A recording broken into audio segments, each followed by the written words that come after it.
రోజు నేను చికెన్ చేస్తున్నా. ఓన్లీ పావు కేజీ చికెన్ మా అబ్బాయికి ఒక్కనికే వేస్తున్నా. అది చాలా సింపుల్గా చూపిస్తా ఎలా చేయాలి. ఇది అల్లం ఎల్లిగడ్డ ఫ్రెష్గా వేసుకుంటాను నేను.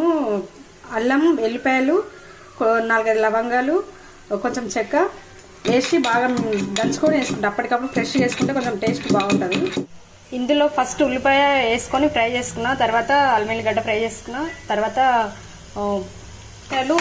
పుదీనా వేసి ఫ్రై చేసుకున్నా. ఇప్పుడు చికెన్ వేస్తా. అప్పుడప్పుడు ఇట్లా వెరైటీ వేసుకుంటే బాగుంటుంది, ఒకటే రకంగా కాదు. నాకు వెజ్ కంటే నాన్ వెజ్ చేయడమే చాలా ఈజీ అనిపిస్తుంది. మీరు కూడా ట్రై చేయండి, బాగుంటుంది ఇట్లా వేసుకుంటే. అప్పుడప్పుడు రకరకాలుగా వేసుకొని తినాలి.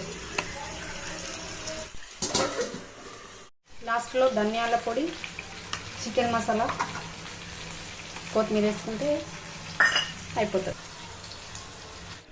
ఫైనల్గా చికెన్